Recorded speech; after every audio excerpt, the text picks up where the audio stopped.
Hey guys, welcome back to World of Warships. Today we're taking a look at the Louisiana, and I feel pretty bad after playing this match because this ship is kind of disgusting.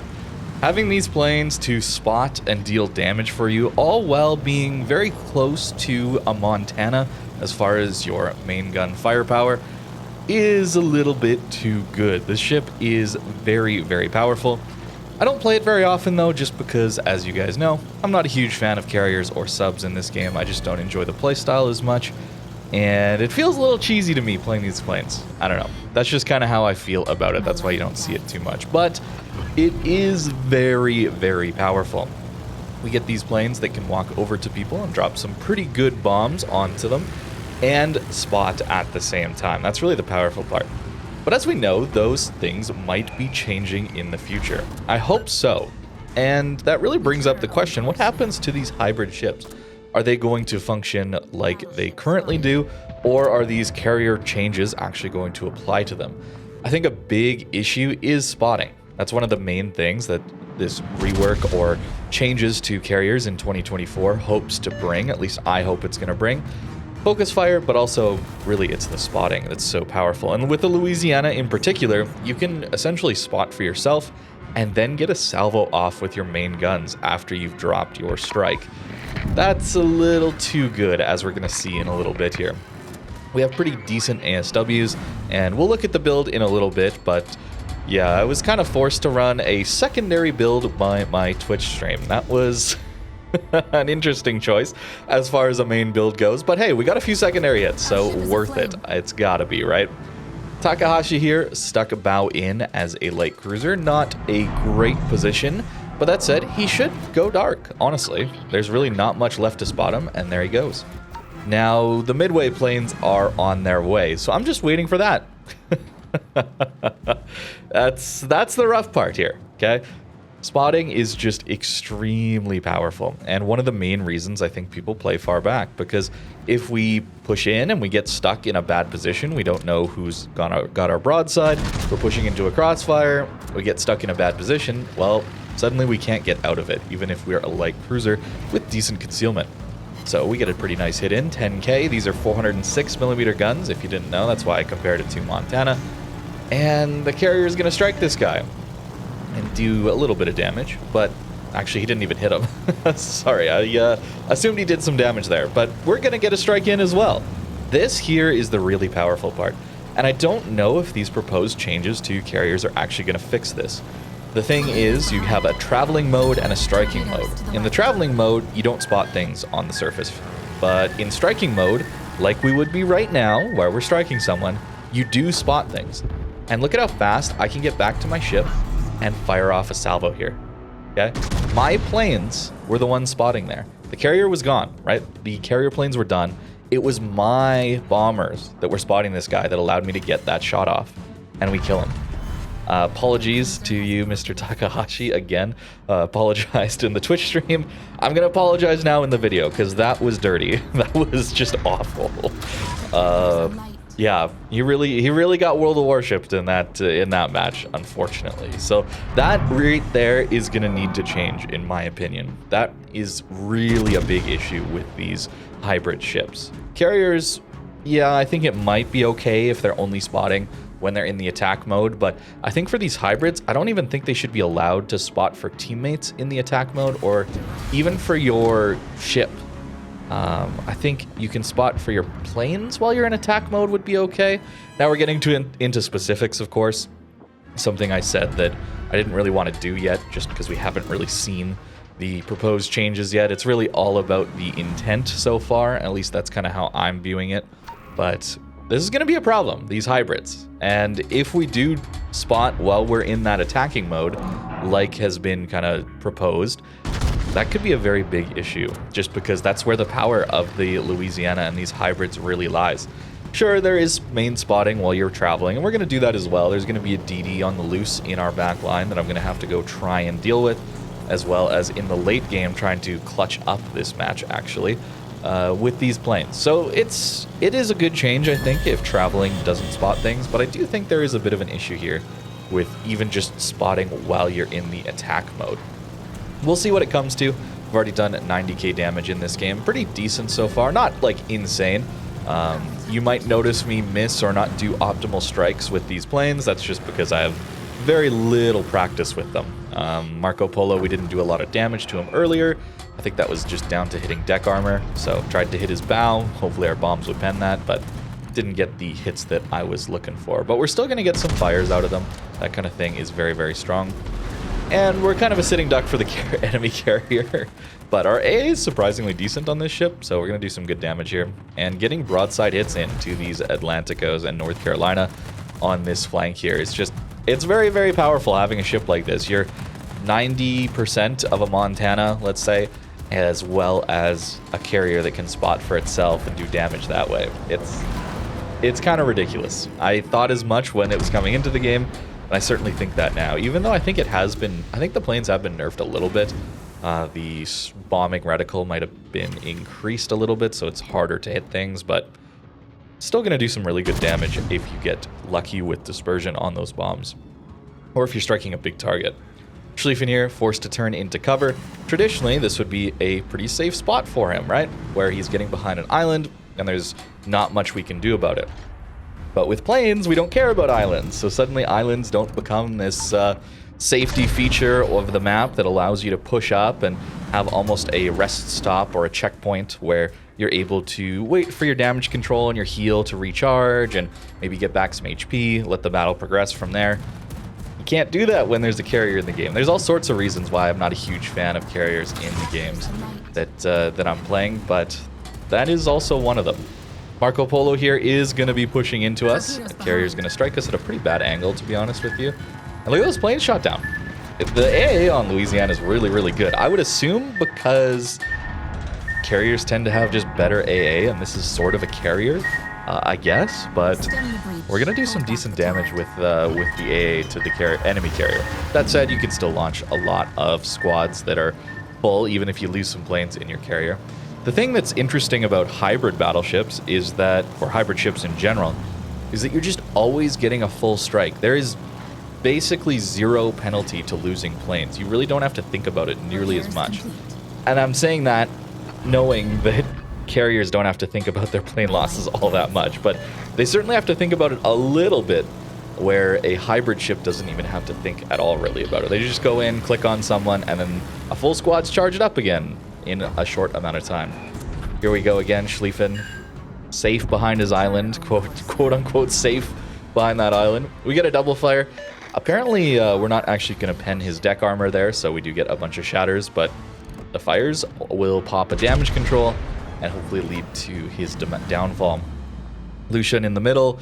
Again, DD is something that use concealment a lot to move around the map and be dangerous. I believe the Unicum has actually got into our backline here, so we might have to go looking for him in a little bit. San Martin, open water, broadside. We're 90% of a Montana, guys. So we can go in with these planes, sure, but if you go broadside to this thing, you can get dev struck. It's even watching this back, man, it feels dirty. It feels dirty what this thing is gonna do to people. And it's so difficult to deal with as well, because the armor on this ship is surprisingly okay. It's not gonna be good in a brawl, but at longer ranges, the armored flight deck on the Louisiana isn't enough to really shatter all the HE like you would find on a carrier or something like that, but it's enough to shatter some HE and bounce some armor-piercing shells as well. So you're at range almost tankier than a normal battleship would be, because like a Montana has its superstructure that's all exposed, 19 mil armor, where we have, at least at longer range with plunging shells, that armored flight deck is actually going to shatter, bounce a lot of shells coming into you at range. At closer ranges, of course, you got the big tumor of a box flight deck there that's pretty easy to get to, but it's a really weird ship. It obviously looks ridiculous, in my opinion. That's subjective, of course, but the gameplay consequences of such a weird ship is that you're actually a little bit tankier than a lot of battleships at longer ranges, which just feels wrong. Even though this ship, I suppose, is designed to play at longer ranges because it is functioning as almost a carrier some of the time as well. It's weird, man. It's just really weird. I find them a little bit too powerful. The other thing I haven't mentioned yet about this ship as well is the concealment. 13.6 kilometers of concealment is better than anything Montana can get to.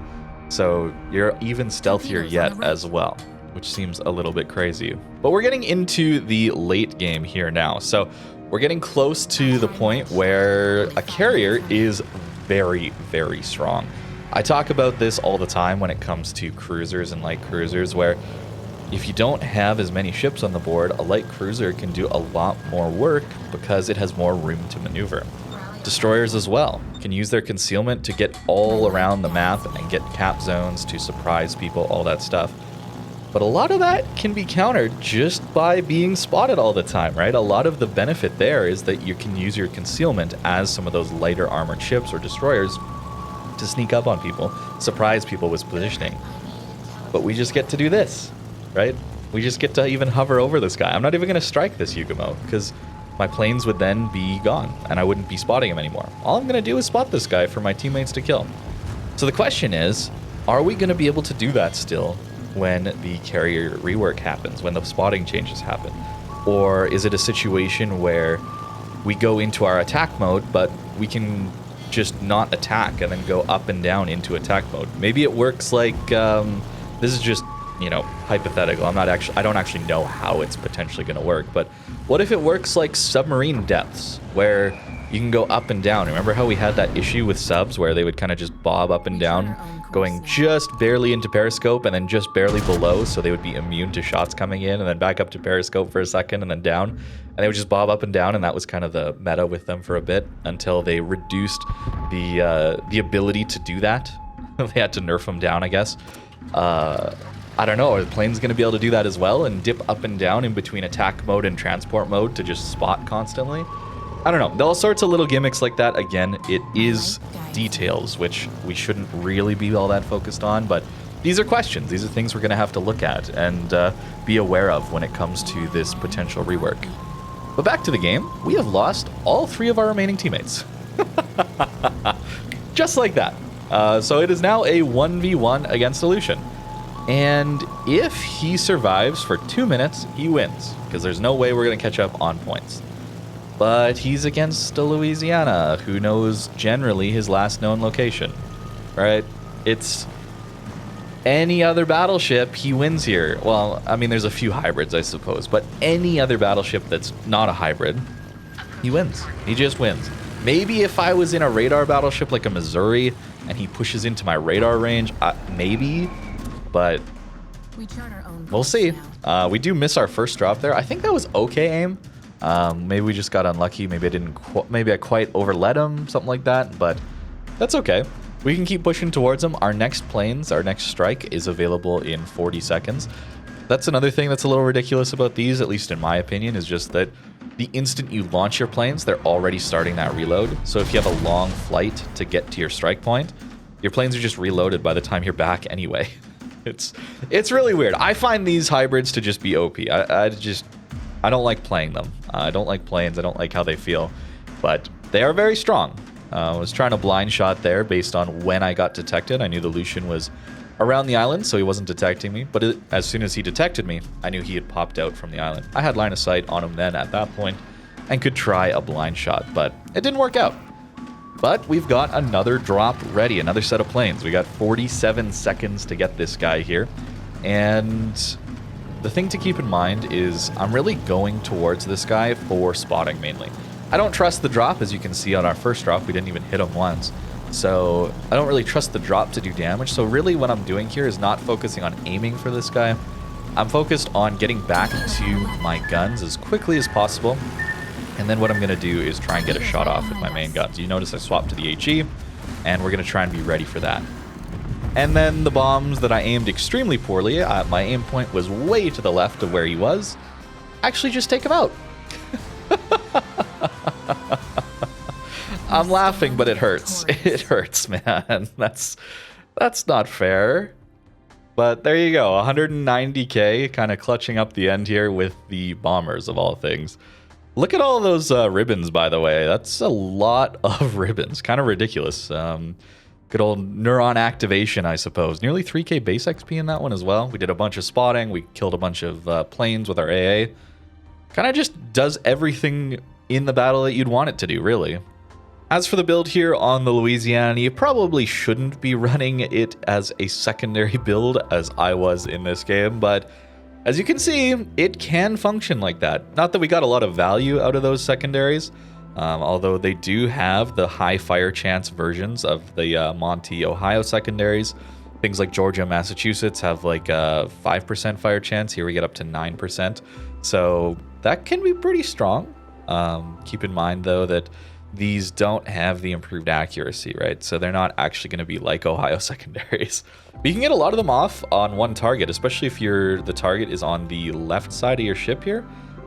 I'm pretty sure these top ones actually fire across the ship. So 1, 2, 3, 4, 5, 6, 7 turrets, maybe 8 turrets of secondaries, 9 turrets of secondaries firing on someone, maybe. I actually haven't tested that, but that is a possibility depending on how those turrets and their firing angles are modeled.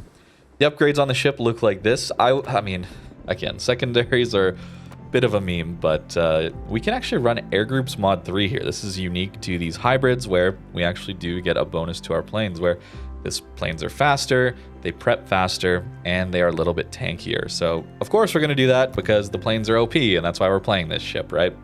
We're also running AA Defense and ASW Expert here, just to get a little bit of value here out of the AA, as well as just prep those consumables a little bit quicker. We could be running other things, but I thought I'd go for it. And we actually did some pretty good AA damage because this AA is pretty strong on this ship in particular. Focus fire training, though, is certainly something we should be looking at taking. I don't know why I didn't take it, but probably want to, just because that's going to prep your planes all that much faster, 10% quicker, and going to give you even better AA. So the carrier that comes to strike you to deal with you because you're such an annoyance for their team, they're going to have a tougher time. And I guess that's good. I don't know. I don't know who I should be cheering for in that battle, a Louisiana versus a carrier. I'd rather they both sink, I suppose, would be the right answer, at least in my opinion. But there we go. There's Louisiana. Don't play this thing much, but I did have a pretty insane game in it on stream, so figured I would share it with you guys and take the time to just kind of speculate a little bit about potential issues with the carrier rework coming this next year and things that we should be looking out for. So thank you very much for watching, and I hope you have a great rest of your day.